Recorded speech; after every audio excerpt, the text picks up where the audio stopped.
Hello,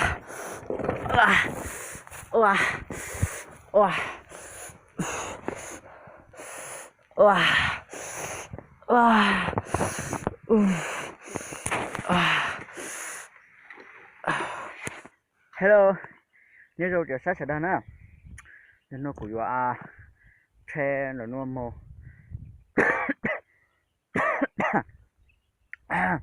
cũng tre là nó mồ bột tỏi cũng chế nè, cũng cha bê từ mỏng nhũ, mỏng nó mỏng lê, cũng cha từ một bê trâu nó, là nó tốt số lại, để có chơi dù với đó tỏi là những từ khi để cũng đồng lê để cũng ám hồn ra,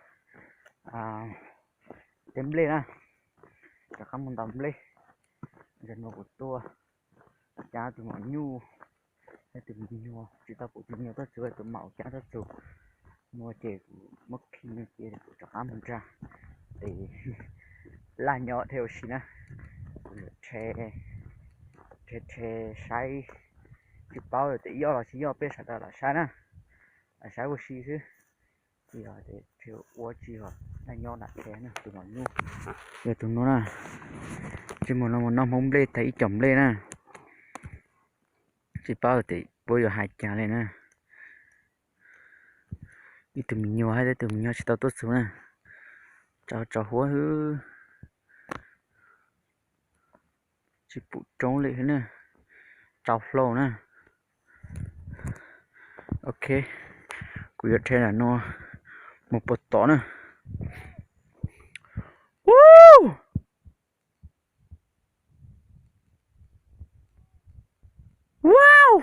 chiều cũ nè thì vừa chỉ bao cũ tại cũ tốt nó nè ok y ở bên let's go wow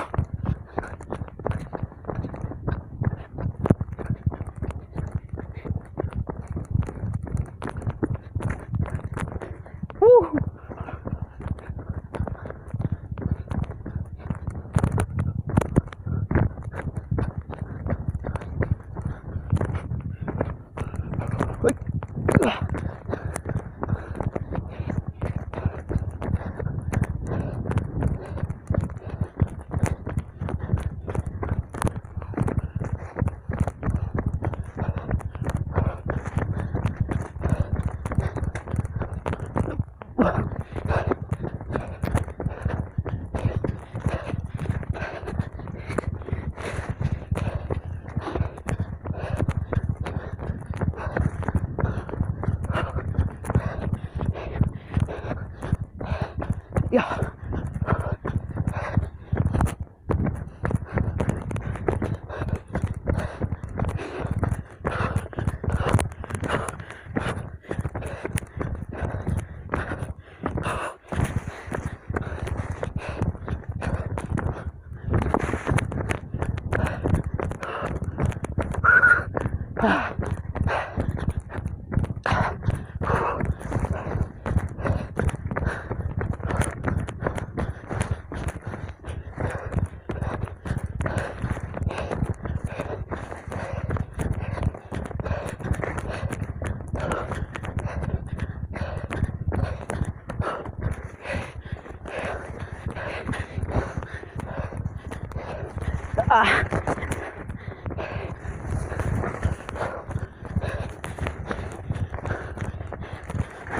Yeah.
Ừ.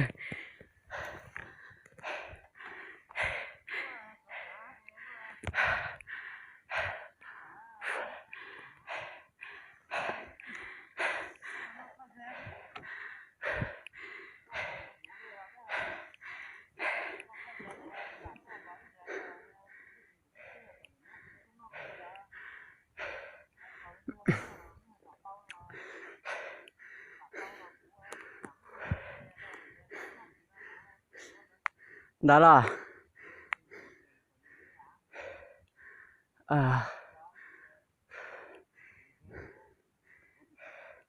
đó mà chó đó lên này cái chị hôm ba cái chị giả lo chết xuống lo chiều lên chết sáng luôn lúc nó hay chụp hình gì đó có ba giả ta là ba giả hình gì đây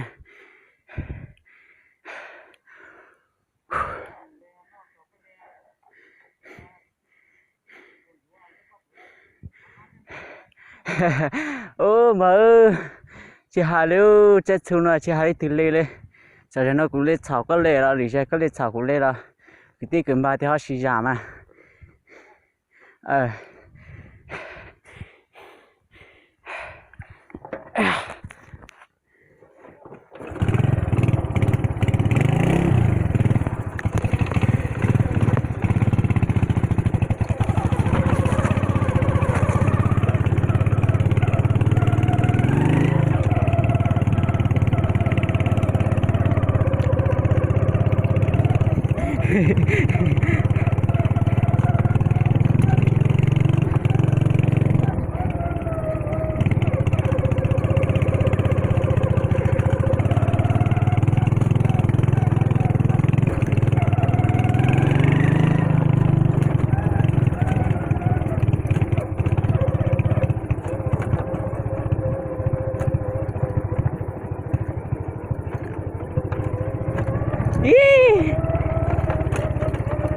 aduh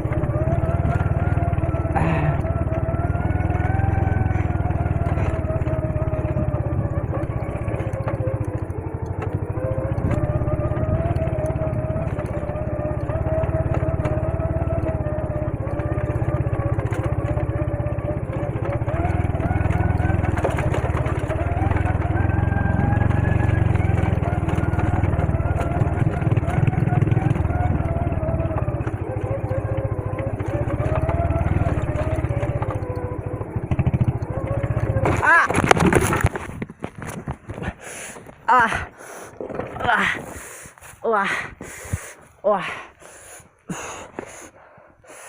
wah wah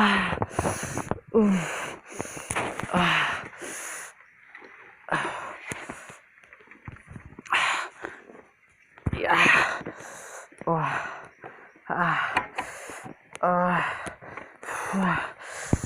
wah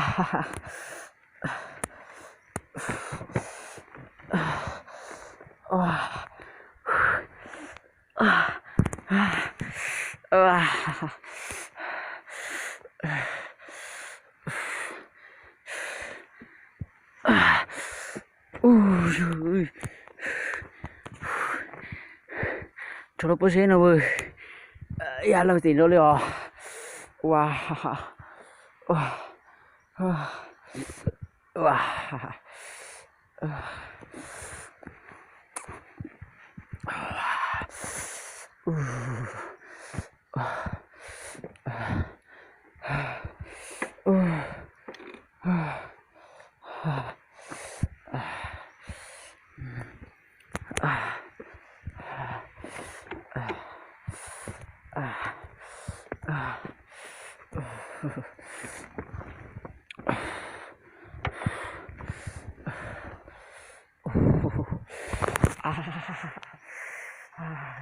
Mót trâu liều.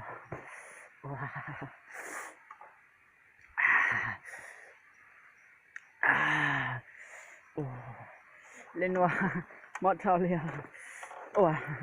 Mót hay chúng nó mày like share subscribe được quá mót trâu liều.